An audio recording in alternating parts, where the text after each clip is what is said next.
Você acredita que um cara simples com QI 75, que teria tudo para viver uma vida só de perrengues, acaba conseguindo não apenas ser bem-sucedido profissionalmente, mas também afetivamente, vira pai e acaba influenciando alguns dos acontecimentos mais importantes da história dos Estados Unidos e do mundo? Quando esse plot foi criado, muita gente pensou que não ia dar certo. Mas aí você junta um diretor experiente, um ator adorado por todos, um orçamento capaz de contratar uma equipe campeã e muita tecnologia, traz também um grande compositor, um grande supervisor musical, e aí a magia acontece. Aquela história que parecia sem pé nem cabeça virou clássico do cinema, um misto de drama e fantasia, muito bem executado, com uma trilha sonora que poderia ser uma playlist das suas favoritas no Spotify. É claro que eu estou falando de Forrest Gump, filme com mais de 30 anos, obrigatório para quem gosta de cinema. Eu já devo ter visto umas 6 vezes e eu consegui chorar em todas as vezes. Como sempre, eu vou dar destaque para a trilha sonora, mas vou falar também fatos inusitados sobre a produção do filme.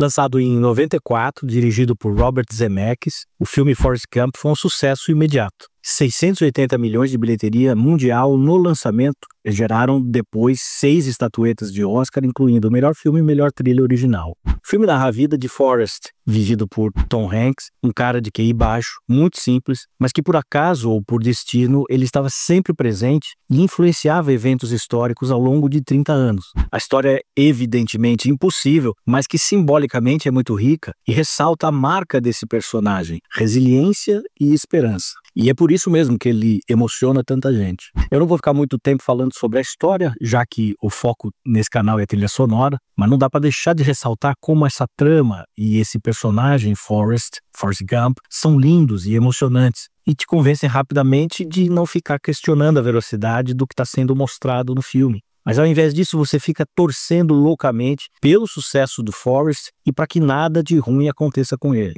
Quem não viu o filme precisa assistir e depois reassistir a cada 2 anos, mais ou menos.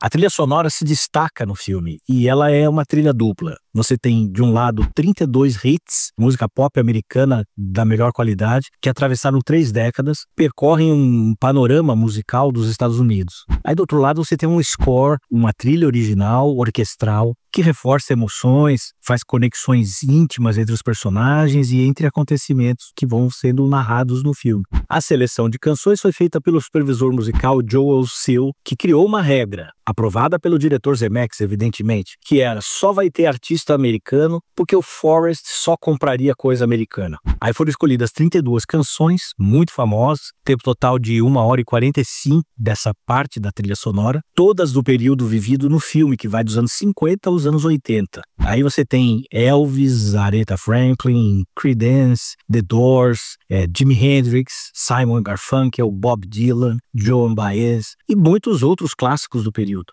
E aí vão mostrando um panorama evolutivo da música pop americana. O álbum vendeu mais de 12 milhões de cópias e chegou a ficar em número 2 na Billboard por 7 semanas consecutivas. E aí, além das canções, você tem também a trilha original criada por Alan Silvestre. Inclusive, eu já falei sobre o Alan, tem vídeo que eu vou deixar aqui na descrição, aqui no tag e também no final. O Alan criou 39 minutos de música com temas para os personagens, para o romance entre Forrest e Jenny, para cenas de corrida do Forrest, que são várias, para cenas de guerra no Vietnã, para todas as cenas emotivas e de intimidade entre Forrest com a Jenny ou com algum amigo. Aí o Zemeckis e o diretor musical, que é Ken Kerman, eles montaram um quebra-cabeças com essas peças maravilhosas para escolher quando ficava a canção, quando ficava a trilha original e foram ajustando as entradas e saídas, fazendo justaposições das canções com a trilha original e que eram quase imperceptíveis. E o resultado foi uma das melhores trilhas do cinema, comprovando a importância da música na narrativa cinematográfica. O tema mais lembrado de Forrest Gump, sem dúvida, é aquele usado na abertura e no encerramento do filme, conhecido como Feather Theme, ou Tema da Pluma, que é uma melodia linda, aquele jeitão de música infantil, bem delicada, usa harpa,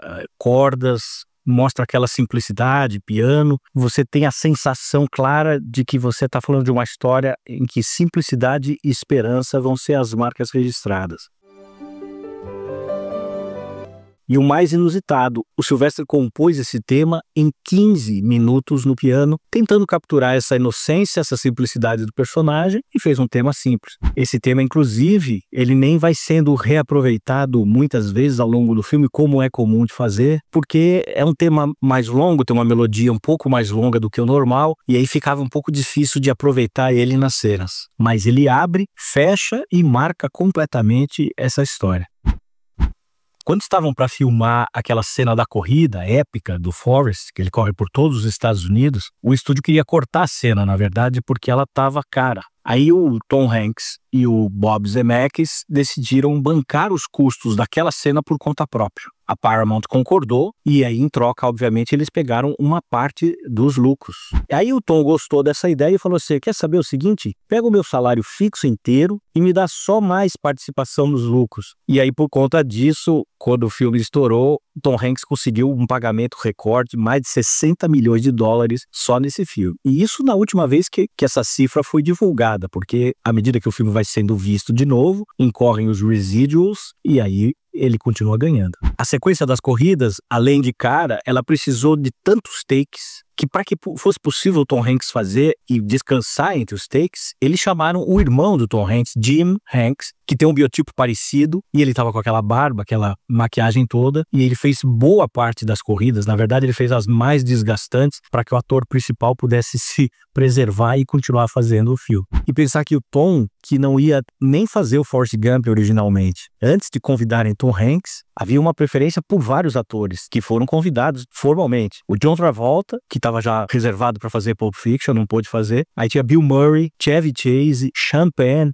Graças a Deus que nenhum deles aceitou, porque eu não consigo imaginar o Forrest Gump vivido por outro ator que não fosse o Tom Hanks. Mas se Tom e Zemeckis ficaram ricos, o mesmo não aconteceu com Winston Groom, que foi o autor do romance que deu origem ao filme e que recebeu apenas 350 mil fixos e uma promessa de 3% do lucro pela adaptação. Aí a Paramount declarou não haver lucro líquido oficial e Groom acabou tendo que entrar com um processo, senão ele ia ficar somente com aquele pagamento inicial. Ele processou e ganhou do estúdio e aí o valor que ele levou no acordo não foi divulgado. Mas com certeza foi muito mais do que estavam tentando dar para ele. Com tantos sucessos e tantos fatos curiosos, a Paramount pensou, obviamente, como eles sempre fazem, em fazer uma sequência. Aliás, esse é um grande problema dos estúdios e dos streamings, que toda vez que eles conseguem fazer um filme ou uma série famosa, eles insistem e querem tirar o máximo de leite daquela pedra, e aí vai ficando cada vez pior as sequências ou as temporadas futuras.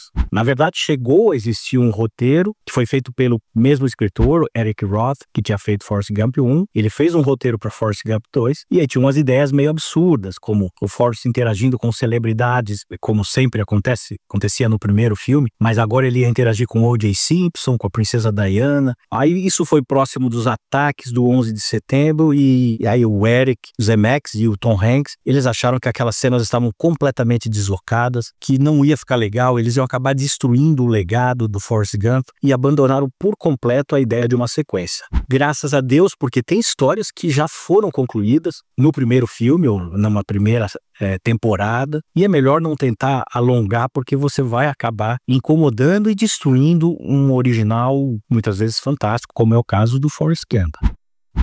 Em Forrest Gump, vemos o poder de unir um score, uma trilha original instrumental, com uma coletânea de músicas populares. Como compositor, o desafio é sempre fazer isso, utilizar música que não roube a cena, mas que, quando ela entrar, ela leve todo mundo e a história toda para um outro patamar. Se esse vídeo trouxe algum insight para você, em primeiro lugar, eu agradeço que você tenha ficado até o final, e aí eu peço que você deixe o like, compartilhe o vídeo com alguém que também ama a trilha sonora ou ama o filme Forrest Gump, e deixa aqui um comentário, qual trilha que te marcou, ou qual compositor que você gostaria de conhecer um pouco mais, e você pode só indicar um filme que eu corro atrás para saber quem fez e falo sobre ele. Se inscreve no canal, ativa aquele sininho para você receber direto mais conversas como essa. Obrigado, te vejo no próximo vídeo e um abraço.